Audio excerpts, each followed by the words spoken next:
মুহাম্মদ ইবনে মাসলামার কোন সঙ্গীরা কেউ ওই হুজুরের দিকে তাকাইয়া ওনারে বলছে আর কি, যে ইনি বড় হুজুর, বড় আলেম, বড় মুহাদ্দিস। এইটা বলাতে এই যুবক বখাটে উচ্ছৃঙ্খলে বাজারের সন্ত্রাসী যুবক মুহাম্মদ ইবনে মাসলামা বলছে তার ছেলেদেরকে, সাথে সঙ্গী ছেলেগুলারে, চারে আয় দেখি চাই কির বড় হুজুরের দিকে আমার লগা আজকে বেড়া হুজুরগিরি ছুটাইলাম। তো আসছে উনার সামনে, আইসাই উনারে একটা ধমক দিছে, এই থামেন থামেন হুজুর, আপনি বলে বড় হুজুর, এরা কয় বড় মুহাদ্দিস, চাই কি জানেন একটা হাদিস কোনতে দেখি দেখি চাই শুনি। এইটা একটা মানে বললো আর কি দুষ্টামি, অহংকারী করে, কিন্তু শুনতে চাইছে কি বলেন? যদিও অহংকার করে বলছে, বিদ্রুপ করে বলছে, কিন্তু কথাটা তো বলছে যে একটা দেখি একটা হাদিস কর, চাই কি জানেন। ওই বুজুর্গ মুহাদ্দিস, ওই আলেম, উনি থামছে, সাথে সাথে আল্লাহর কাছে একটা দোয়া করছে যে আল্লাহ, তোমার বান্দা যদিও উচ্ছৃঙ্খল, কিন্তু দেখেই মনে হচ্ছে সন্ত্রাসী উচ্ছৃঙ্খল, কিন্তু তোমার বন্ধুর রাসূলুল্লাহ সাল্লাল্লাহু আলাইহি সাল্লামের একটা হাদিসে তো শুনতে চাইছে, বিদ্রুপ করে বলুক আর অহংকার করে বলুক, আমি আল্লাহ বলি আপনি বরকত দিয়ে, মানে আল্লাহকে বলছি, আমি বলি শুনাই আপনি বরকত দিয়ে। তখন এই মুহাদ্দিস ইমাম শুবা ওই যুবককে বলছে, শোনো, আল্লাহ নবী সাল্লাল্লাহু আলাইহি সাল্লামের একটা হাদিস হলো, ইযা লাম তাস্তাহি ফাসনা মা শি'তা। নবী সাল্লাল্লাহু আলাইহি ওয়াসাল্লাম বলেন, যখন কারো লজ্জা নাই, হায়া নাই, শরম নাই, তুমি যা ইচ্ছা তাই করো। যার লজ্জা চলে যায়, হায়া চলে যায়, আল্লাহ নবী সাল্লাল্লাহু আলাইহি সাল্লাম বলছেন, ঠিক আছে যা নাফরমান, তুই যা মন চায় তাই কর, তোমার যেহেতু শরমে নাই, লজ্জাই নাই, তো যা ইচ্ছা তাই করো। এইটাই হাদিস। এই কথা বলে তিনি চলে গেছেন। এই যুবক মুহাম্মদ ইবনে মাসলামা, বাজারের এই উচ্ছৃঙ্খল যুবক, তৎক্ষণাৎ বসে গেছে, মানে ওইখানে বসে গেছে আর কি, এবার আর উঠে না। তো সাথের ছেলেগুলো বলতেছে, বস চলেন উঠেন, বলছে ছেলেদেরকে যে বয়, তোরা কি বুঝছো যে নবী সাল্লাল্লাহু আলাইহি সাল্লাম এই হাদিস কাকে বলছে? তো ছেলেরা বলল না, বলছে আল্লাহ নবী সাল্লাল্লাহু আলাইহি সাল্লাম তো এই কথা আমারে বলছে, আমারে না লজ্জা নাই, শরম নাই, যার কারণে আমি বাজারে মানুষের উপরে জোর জুলুম করি, যার যা মন চায় তা ছিনায় নেই, যা ইচ্ছা তাই করি। তো রাসূল সাল্লাল্লাহু আলাইহি সাল্লাম তো এটা আমাকে বলছে, রে আমারে না এই জিন্দেগি, যা তোরা উঠ, এই জীবন ছেড়ে দিলাম, এই নাফরমানি আর করব না। এরপরে উনি ওই এই হুজুর ইমাম শুবা ওনার দরবারে গিয়ে তওবা করে আবার নতুন করে হাদিস শেখা শুরু করছে। অল্প সময়ের ব্যবধানে উনি ওই পৃথিবীতে ওই জামানার সর্বশ্রেষ্ঠ মুহাদ্দিস হয়ে গেছে। আবু দাউদ হাদিসের 6টা কিতাব আছে, আপনারা জানেন না, নাম শুনছেন না, যে হাদিসের 6টা বড় প্রসিদ্ধ বিখ্যাত কিতাব আছে, বুখারী শরীফ, মুসলিম শরীফ, তিরমিজি শরীফ, আবু দাউদ শরীফ, নাসাই, ইবনে মাজাহ। এই আবু দাউদ শরীফের মধ্যে হাদিসের বর্ণনাকারীদের নামের মধ্যে বারবার এই যুবক মুহাদ্দিসের নাম আছে, মুহাম্মদ ইবনে মাসলামা আল কানা। তাহলে কি বুঝা গেল? এক হাদিস জীবন বদলে দিছে, এক আয়াত ওই ডাকাতের জীবন কি করে দিছে। এজন্য মনোযোগ দিলে এক কথায়ও আল্লাহ নবী সাল্লাল্লাহু আলাইহি সাল্লামের অথবা কোরআনের জীবন পাল্টায় যেতে পারে। এজন্য সবাই মিলে মনোযোগ দিলে বরকত হবে। এবার আমার দ্বিতীয় কথা হলো, তোমরা যে কয়জন ছেলে হাতে মোবাইল, এগুলো সব নামাও। একজন ছেলেও আর হাতে মোবাইল ধরে ভিডিও বা রেকর্ড করা যাবে না, আমি নিষেধ করলাম। এই ছেলে নামো, নামো, যার পছন্দ হয় না তুমি বাইরে যাও। আমার কথা যদি মানতে কষ্ট হয় উঠে চলে যাও ভাইয়া, ঘুমাইলে ভালো। রাত হইছে অনেক, ঘুমায় গেলে কোনো সমস্যা নাই, ঘুমানো কোনো অপরাধ না, ঘুমানো কোনো কবিরা গুনাহ না, তো ঘুমায় যাও। কিন্তু আল্লাহর রাস্তার একটা ছেলেও দয়া করে মোবাইল হাতে নিবা। আমি অনুরোধ করলাম, অনুমতিও দিলাম, চলে গেলে আমার কোনো আপত্তি নেই। আমি কোনো ভোটে দাঁড়াইছি না যে ভাইয়া আমার কোনো জনসমর্থন দরকার, আমার কোনো মার্কা দিয়ে আসছি না, আমি ইলেকশনের মার্কিং করতেছি, ভোটে দাঁড়াইবার ইচ্ছাও নেই, কাজে আমার এই মানসিকতাও নেই। আমার আল্লাহর কথা বলা দরকার। একজন হলেও অসুবিধা নাই, 1000 জন হলেও কি নাই অসুবিধা। সংখ্যা কোনো বিষয় না, সফলতা কিংবা ব্যর্থতা সংখ্যার মধ্যে নয়, আল্লাহ গ্রহণ করার মধ্যে, আল্লাহ গ্রহণ করার মধ্যে। কোরআনুল কারীমের মধ্যে আছে, সূরা ইয়াসিনের মধ্যে 3 জন রাসূল, সূরা ইয়াসিনে একটা ঘটনা আছে, অদরিব লাহুম মাসালান আসহাবাল কারইয়া ইয জাআহাল মুরসালুন। এখানে একটা ঘটনা আছে। এই ঘটনা হলো এই যে 3 জন রাসূল আমাদের নবীর আগে আল্লাহ প্রেরণ করেছেন একটি এলাকায়। একটি এলাকার মানুষকে 3 জন রাসূল দিন রাত আল্লাহর দ্বীনের দাওয়াত দিছে, কালেমার দাওয়াত দিছে। বিনিময়ে এই 3 জন রাসূলের হাতে পুরা সময়ে কালেমা পড়ে ইমানদার হইছে কেবল একজন। কয়জন? এই একজনই ইমানদার হইছে, সির্ফ একজন। ওয়াজা মিন আকসাল মাদিনাতি রাজুলুন, একজন লোক। তাইলে বলেন 3 জন রাসূলের দিন রাত আল্লাহর দিকে দাওয়াতের বিনিময়ে ঈমানওয়ালা হইল একজন, তাহলে এটা কি ওনাদের ব্যর্থতা? কথা বলেন না কেন? ব্যর্থ ওনারা? এজন্য সংখ্যা কোনো বিষয়, একজন না 1000 জন এটা কোনো দেখার বিষয়। আল্লাহর দ্বীনের কথা বলতে পারা, আল্লাহর দ্বীনের কথা শুনতে পারা, আল্লাহর দ্বীনের কথার আয়োজন করা, দ্বীনের যে কোনো ফিকির করা, এটাই সৌভাগ্য, এটাই সওয়াব, এটাই নেকি। এখানে সংখ্যা কোনো কি নয়, বিবেচ্য নয়, পরিচিতিও কোনো দরকারি কিছু না। সবাই চিনলে সফল, সব মানুষ না চিনলে ব্যর্থ, এটাও না, এটাও কোরআন সুন্নায় নাই। বুঝেন নাই কথা? যেমন মনে করেন আমার কোরআনুল কারীম, এটা এই কোরআনে পুরা কোরআন শরীফে নবী এবং রাসূলের নাম আছে 25 জন। 25 জন নবী এবং রাসূলের নাম কোরআনে আছে। কতজন? এখন আপনারা বলেন যে নবী রাসূল মোট কি 25 জন? তো 1,24,000 নবী এবং রাসূল, এই বর্ণনাটাও যদি ধরা হয় কেমন? তো তাইলে 25 জনের অতিরিক্ত যাদের নাম নাই কোরআনে, ওনারা ব্যর্থ। তো ওনার নাম তো আমরা জানলাম না।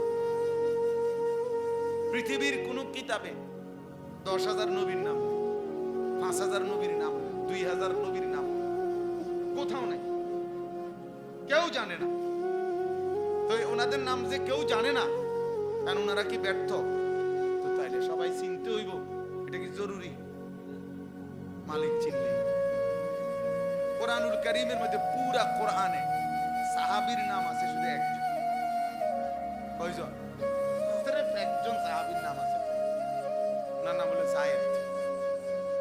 ওই সাহাবীর নাম নবী সাল্লাল্লাহু আলাইহি সাল্লামের পালক পুত্র ছিলেন যায়েদ ইবনে হারিসা। এই যায়েদ ফালাম্মা কাদা যায়েদুম মিনহা ওয়াতারান, সূরা আহজাবের মধ্যে আছে। এই একজন সাহাবীর নামে আছে। তো আবু বকরের নামও নাই, ওমরের নামও নাই, ওসমানের নামও নাই, আলীর নামও নাই, হাসান হুসাইনের নামও কোরআনে নাই। তো ওনারা ব্যর্থ। কথা বলেন না? তো সাহাবী শুধু একজন, নবীজির সাহাবী একজন, তো কোরআন শরীফে শুধু একজনের নাম। এই জন্য দিন বড় জিনিস, ইসলাম বড়। আমার আল্লাহর কাছে গ্রহণযোগ্য হওয়া, আল্লাহ পাক খুশি হওয়া আমাদের সবার জন্য বড় পাওয়া। এটা আল্লাহর সন্তুষ্টি। ওয়ারিদওয়ানুম মিনাল্লাহি আকবার। কোরআনুল কারীমে আছে আল্লাহ তাআলা বলেন ওয়ারিদওয়ানুম মিনাল্লাহ, আল্লাহর পক্ষ থেকে যে সন্তুষ্টি একবার, সেটাই হচ্ছে সবচেয়ে বড়। আল্লাহ খুশি হলেন, আল্লাহ গ্রহণ করলেন, আল্লাহ নিলেন, তো এটাই বড় পাওয়া। যদি আমাদের আখিরাত বুঝে আসে। হ্যাঁ, যদি মনে করি আমার জীবনের চাওয়া পাওয়া কেবল দুনিয়া, তাইলে ভিন্ন বিষয়। দুনিয়াতে আমি পদ পাবো, পদবি পাবো, সুনাম হবে, সুখ্যাতি হবে, মিছিল হবে, স্লোগান হবে, মানুষ চিনবে, হ্যাঁ, সবার কাছে পরিচিত হব, তাইলেই দুনিয়ায় চাইলাম। আল্লাহকে যদি কেউ চায়, আখিরাতকে কেউ যদি চায়, নবী সাল্লাল্লাহু আলাইহি সাল্লামকে কেউ যদি চায়, তাহলে খোদার কসম তাকে আখিরাতের জন্যই অপেক্ষা করতে হবে। কোরআন শরীফে আছে নবীজি সাল্লাল্লাহু আলাইহি সাল্লামের বিবিদেরকে আল্লাহ তাআলা বলছে, নবীর স্ত্রীদেরকে একটা প্রসঙ্গে আল্লাহ তাআলা বলছে সরাসরি, ওয়া ইন কুনতুন্না তুরিদিনাল্লাহ ওয়া রাসূলাহু ওয়াদ দারাল আখিরাহ। আল্লাহ বলছে, হে নবীর বিবিরা, তোমরা যদি আল্লাহকে পেতে চাও, রাসূলকে পেতে চাও, তোমরা যদি আখিরাতের ঘর জান্নাত পেতে চাও, তো ফাইন্নাল্লাহা আ'আদ্দা লিল মুহসিনাতি মিনকুন্না আজরান আযীমা। তাহলে আল্লাহ সমস্ত নেককার নারীদের জন্যই আখিরাতেই সর্বোত্তম বিনিময় জান্নাত প্রস্তুত করে রেখেছেন। আখিরাত থেকে নিতে হবে, আখিরাত থেকে নিতে হবে, আখিরাত থেকে নিতে হবে। হযরত ওমর রাদিয়াল্লাহু তাআলা আনহু, আমরা সবাই নাম জানি কিনা, আজ-জুহাদু মিআতুন, একটা আরবি কিতাব আছে, ওই কিতাবে আমি পড়ছি। হযরত ওমর রাদিয়াল্লাহু তাআলা একদিন নবীজি সাল্লাল্লাহু আলাইহি ওয়াসাল্লামের ঘরে হুজরায় কামরায় গেলেন নবীজির সাথে সাক্ষাতের জন্য। ঘরের মধ্যে যাইতে পারতেন ওমর, কেন? নবী সাল্লাল্লাহু আলাইহি সাল্লামের একজন স্ত্রী ছিল, ওমরের মেয়ে হাফসা রাদিয়াল্লাহু তাআলা আনহা। তো উনি ওমরের মেয়ে, এই হিসাবে ওই মেয়ের মাধ্যমে তিনি কথা বলে ঘরে যাইতে পারতেন, মানে হুজরার ভিতরেও কি করতেন, যাইতে পারতেন, যেহেতু নবীজির স্ত্রী উনার মেয়ে। তো ওমর রাদিয়াল্লাহু তাআলা আনহু গেলেন নবীজির কামরায়, গিয়া দেখছেন আল্লাহ নবী সাল্লাল্লাহু আলাইহি ওয়াসাল্লাম শুয়ে আছেন। হযরত ওমর তাকাইলেন, এই নবীজির ঘরটায়, কামরাটায় চারটা জিনিস শুধু দেখছে তখন। এক নাম্বার, একটা চাটাই, আমরা চাটাই তো বুঝেন না, হোগলা চাটাই, তো ওইখানে স্পষ্ট আছে হাদিসে। ওমর রাদিয়াল্লাহু তাআলা দেখলেন যে চাটাইয়ের উপরে কোনো বিছানার চাদর বা কিছুই নাই, শুধু চাটাইয়ের উপরে নবীজি শোয়া। ওয়াকাদ আসতারা আলা জামবি, চাটাইয়ের দাগ নবীজির পবিত্র দেহ মোবারকের মধ্যে দাগ দাগ লাগে গেছে। এলো এক। দুই, একটা ছোট্ট বালিশ মাথার মধ্যে দেখলেন, এটা হলো খেজুরের ছাল দিয়ে বানানো, ভিতরে খেজুরের ছাল ভরা এই ছোট্ট বালিশ। তিন, পায়ের কাছে কিছু ছাতু, ছাতু তো মুরব্বীরা ছিলেন আগে, যে আটার মতো, হ্যাঁ, গুলাইয়া, পানি দিয়া গুলাইয়া খাইতো, যে আপনারা কি বলেন, ছাতু, ছাতু, এই যেগুলো শুধু কেবল পানি দিয়া গুলাইয়া খাবে, এটুকু খাবারটা এটাই, না কোনো তরকারি আছে, না কোনো গোশত আছে, না কোনো মাছ আছে, না কোনো ভাত আছে, কিচ্ছু না, শুধুই ছাতু, এইটুকু খাবারের। কয়টা হলো? তিনটা। চার নাম্বার হলো মাথার উপরে দেখছেন একটা চামড়া, একটা শুকানো চামড়া ঝুলানো কোন একটা বকরির চামড়া। কেন সেটা? সেটার মধ্যে বিছায়া নামাজ পড়বেন। এই চারটা জিনিস, একটা চাটাই, একটা খেজুরের ছাল ভর্তি বালিশ, কিছু ছাতু যা পানি দিয়ে মিশিয়ে খাবেন, আর একটা চামড়া ঝুলানো যেটা দিয়ে নামাজ পড়েন মুসল্লার মতো। হযরত ওমর রাদিয়াল্লাহু তাআলা আনহু হাদিসে আছে প্রচন্ড ভাবে কাঁদা উঠছেন, চোখের পানি ফেলতেছিলেন। আল্লাহর নবী সাল্লাল্লাহু আলাইহি ওয়াসাল্লাম বললেন, মা ইয়াবকিকা ইয়া ওমর, হায় ওমর, কে তোমারে কাঁদালো, কাঁদতেছো কেন? তখন হযরত ওমর রাদিয়াল্লাহু তাআলা আনহু নবী সাল্লাল্লাহু আলাইহি ওয়াসাল্লামকে বললেন, লিমা লা আবকি ইয়া রাসূলুল্লাহ, হে আল্লাহর নবী, আমি কাঁদবো না কেন? আপনার এই হালাত, আপনার এই জিন্দেগির এই দৃশ্য, আনতা সফওয়াতুর রাসূল, অথচ আপনি হচ্ছেন সমস্ত রাসূলদের সারাংশ। আপনি হচ্ছেন সমস্ত রাসূলদের মধ্যে শ্রেষ্ঠ, না শুধু সমস্ত রাসূলের সমস্ত সিফাত, সমস্ত গুণ, সমস্ত মর্যাদা, সমস্ত বৈশিষ্ট্যের সারাংশ আপনি রাসূল। আছে খুবা হামাদারান তু তানহাদারি। আল্লামা ইকবাল বলছে, হে নবী, ১৬ লক্ষ নবীর যত গুণ, যত বৈশিষ্ট্য, যত সিফাত, যত মুজিজা আপনার মাঝে যদি তালাশ করি, আপনি একার মাঝেই সব খুঁজে পাই। তু তানহাদারি, আপনি একাই সব, আপনি একাই সব। সমস্ত নবীর সব গুণ, সব মুজিজা আপনার মধ্যে আছে। তো হযরত ওমর রাদিয়াল্লাহু তাআলা বলেন, আনতা সাফওয়াতুর রাসূল, আপনি হচ্ছেন সমস্ত রাসূলদের সারাংশ, আপনি সর্বশ্রেষ্ঠ রাসূল। আর আপনার এই হালাত, আপনার ঘরের এই জীর্ণ শীর্ণ দশা, ওয়াল কিসরা ওয়াল কাইসার ইয়ালবাসুন আল হারির ওয়াদ দিবাজ, এবং যারা রোমের বাদশা, পারস্যের বাদশা, তিনি বললেন তারা রেশমি পোশাক, রেশমি জামা, রেশমি বিছানার মধ্যে তারা ঘুমায়, তাদের বিছানা, তাদের পোশাক রেশমের তৈরি। আর আপনার এই জীর্ণ শীর্ণ হালাত দেখে, অথচ আপনি শ্রেষ্ঠ, আপনি আল্লাহর সবচেয়ে প্রিয়, আপনি মাহবুব, আমি এই দৃশ্য দেখে কাঁদবো না কেন? এই বলে কাঁদতেছিলেন। এই তখন বাপ, যুবক ভাই, তোমাদেরকেও বলি, ছেলেরা, আমার প্রিয় ভাই, তুমি হাতে ধরে ইসলামকে ফেলে দিলা, দ্বীনকে ফেলে দিলা। তোমরা জানো না কত বড় শ্রেষ্ঠতম নিয়ামত তোমরা হাতে ইচ্ছা করে ছুঁড়ে ফেলো। তোমরা যারা নিজেদের চুল বেঈমানের মতো রাখছো ভাইয়া, তোমরা ইচ্ছা করে শ্রেষ্ঠতম ধর্ম ইসলামকে প্রত্যাখ্যান করলে। তোমরা যারা এক ওয়াক্ত নামাজ পড়ো না, আমার প্রিয় ভাই, তুমি ইচ্ছা করে নিজের হাতে নিজের সবচেয়ে বড় সফলতাটা ছুঁড়ে ফেলে দিলে, ছুঁড়ে ফেলে। তুমি জানো না তুমি কি পরিমাণ বোকামি করছো। এই পৃথিবী সবাই ভোগ করে, এই ভাত মাছ চাল ডাল, এই হাসি আনন্দ, এই রং তামাশা তো সবারই আছে, সবারই আছে। তুমি যদি ভিন নারী দেখে, ছবি দেখে, অশ্লীল দৃশ্য দেখে, অসভ্য নারী দেখে, উলঙ্গ ছবি দেখে মজা পাও, খোদার কসম, একজন স্বামী তার পবিত্র হালাল স্ত্রী থেকে তার চাইতে বেশি আরাম পায়, তার চাইতে বেশি আনন্দ পায়।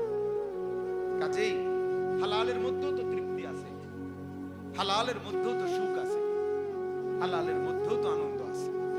তুমি কেন ইচ্ছা করে আল্লাহকে ছেড়ে দিলা, রাসূলকে ছেড়ে দিলা, আখিরাতকে ছেড়ে দিলা? চেহারা দেখলেই বোঝা যায় অনেক ছেলে তোমরা নামাজ পড়ো না। বেনামাজি সন্তান চেহারা দেখলেই বোঝা যায়। বেনামাজির চেহারা আর জানোয়ারের চেহারা বরাবর, বেনামাজির চেহারা আর কুত্তার চেহারা বরাবর,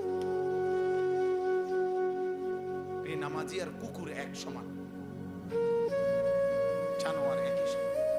ওই জানোয়ারও সেজদা দেয় না, মানুষ নামের এই জানোয়ারও সেজদা দেয় না, বরাবর। এই জন্য কুরআনুল কারীমে আল্লাহ তাআলা স্পষ্ট বলছেন, সূরা আরাফের মধ্যে, রাগ করার কোনো সুযোগ নেই। কোরআন, আল্লাহর কোরআন বলছে, আল্লাহ বলছে, ওয়াত্তাবা হাওয়াহু ফামাথালুহু কামাথালিল কালব। মাদ্রাসার যেই কোনো ছাত্রকে জিজ্ঞাসা করে কালব অর্থ কি, কোরআনে আল্লাহ বলছে যে মনের ইচ্ছা মতো চলে, আল্লাহর হুকুম রাসূলের হুকুমের তোয়াক্কা করে না, খোদার কসম আল্লাহ বলছে ফামাথালুহু, তার দৃষ্টান্ত কামাথালিল কালব, কুত্তার মতো। বলেন কালব অর্থ কি? কুকুর কিনা বলেন না? এজন্য প্রিয় নওজোয়ান, নিজের পরিচয় মিলায়, নিজের পরিচয় নিজে মিলায়। কত সেলফি তো উঠাও, বেনামাজি তোমরা যারা, তোমরা কুত্তার লগেও একটা সেলফি উঠাই, একটা ছবি কুত্তার লগে উঠাইয়া একসাথে দিও, যে দেখেন পৃথিবীবাসী, আমরা দুই জানোয়ারকে কেমন লাগে। পৃথিবীবাসী কমেন্টস করে জানাবে 2 জানোয়ারকে একই রকম লাগে। 2 ঠ্যাংওয়ালা এই জানোয়ারও সেজদা দেয় না, 4 ঠ্যাংওয়ালা ওই জানোয়ারও সেজদা দেয় না। কাকে ছেড়ে দিলাম?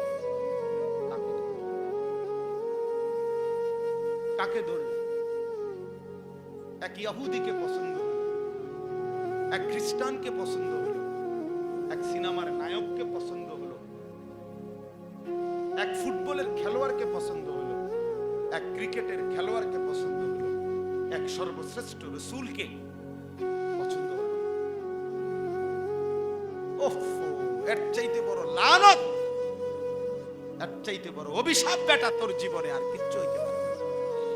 তোর ওই জিন্দেগি ব্যর্থ জিন্দেগি বেটা, তোর ওই জীবন অভিশাপ বেটা, লানত তোর জীবনের উপরে বেটা, লানত তোর জিন্দেগি। কেন যেই ছেলে নামাজ পড়ো না তোর উপরে আল্লাহর লানত, লানত তোর উপরে বেটা, খোদার লানত তোর উপরে। কেন সেজদা দিবি না? না ফরমান, তোর মালিক তোরে বানায় নাই, তোর মালিক তোরে খাওয়ায় না, তোর মালিক তোরে পড়ায় না, সেজদা দিবি না কেন? বেঈমান মানুষ না কুত্তা? বলো নিজের বেটা। কুরআনুল কারীমের মধ্যে আছে, ওই ঈমানদার বলছে ওমা লিয়া লা আ'বুদুল্লাযী ফাতারানি, সূরা ইয়াসিনে আছে না এটা? ওই ঈমানদার ব্যক্তি বলছে আমি আল্লাহর ইবাদত কেন করব না যিনি আমাকে সৃষ্টি করেছেন। পুরা জাতি জিজ্ঞাসা করেছে আমাদের সমস্ত লোক এর বিপরীতে, তুমি কেন ঈমান আনলা আল্লাহর প্রতি, তুমি কেন আল্লাহকে সিজদা করো?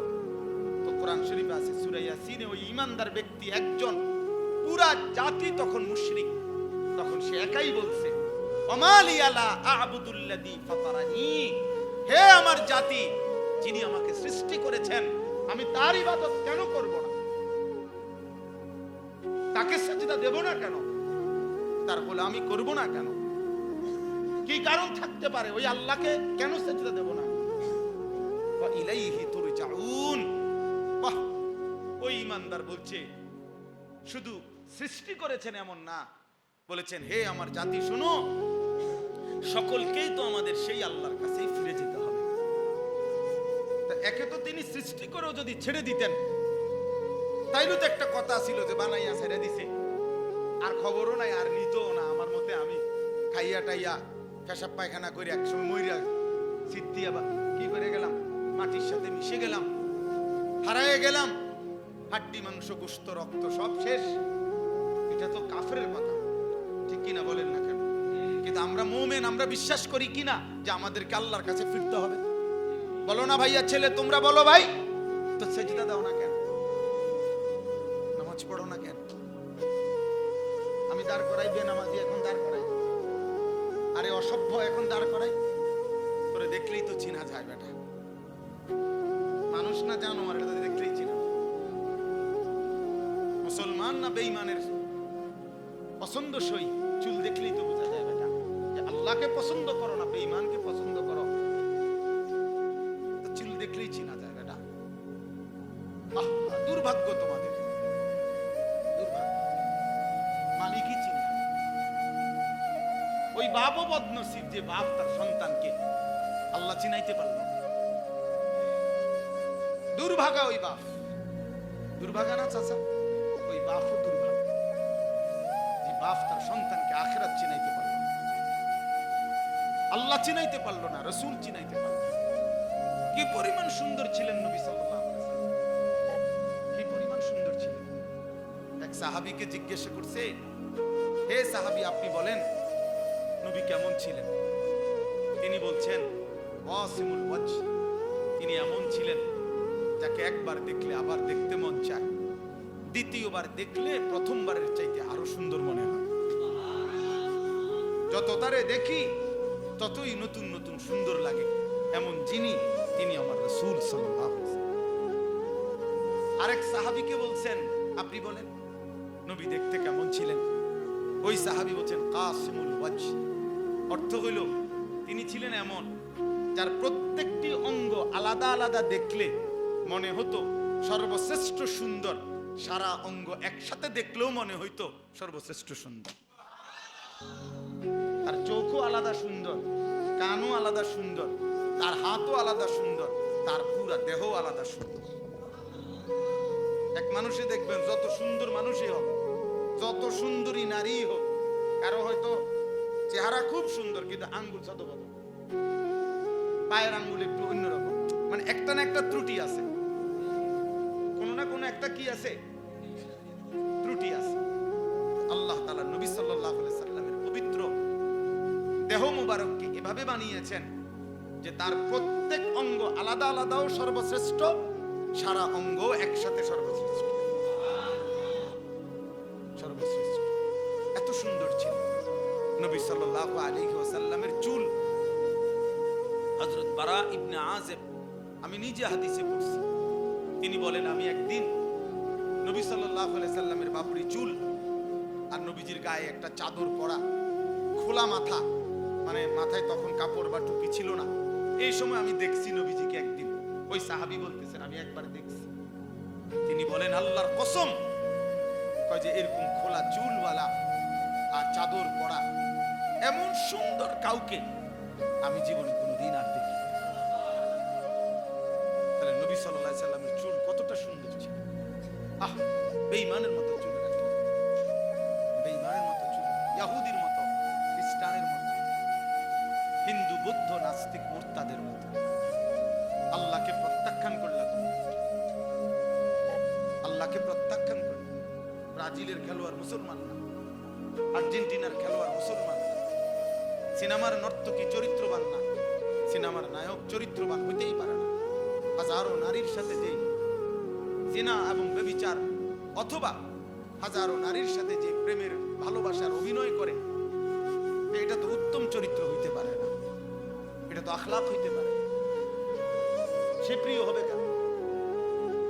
সে প্রিয় হবে কেন? আমি অনুরোধ করি ছেলেরা, বাপ, প্রিয় ভাই, আর কোনোদিন যদি মনে করো আসলাম না, একবারই আসছি, মনে করো একবারই শোনো, এই চুল সুন্দর করো।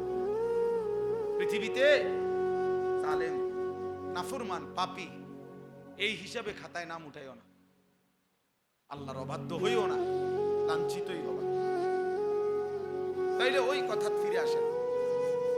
আল্লাহর নবী সাল্লাল্লাহু আলাইহি সাল্লাম যখন ওমর রাদিয়াল্লাহু তাআলা কাঁদতেছিলেন, তো নবী সাল্লাল্লাহু আলাইহি সাল্লাম তখন ওনাকে সান্ত্বনা দিয়ে বললেন, এই একটা কথা বললেন, এটার জন্যই কথাটা বলছি। নবীজি তখন বললেন আমা তারদা আন তাকুনা লানাল আখিরা ওয়া লাহুমুদ দুনিয়া। সুবহানাল্লাহ। নবীজি বললেন ওমর, তুমি কি এই ব্যাপারে, মানে এই কথার উপরে খুশি হবা না যে আমরা আখিরাত থেকে নেব, ওরা দুনিয়া থেকে নেবে? সুবহানাল্লাহ, কেমন সুন্দর কথা বলেছে। মানে ওই কাফেররা, ওই বেঈমানরা কিসের থেকে নেক? দুনিয়া থেকে নেক। আমরা কই থেকে নেব? আন তাকুনা লানা, লানা মানে আমাদের জন্য, আল আখিরা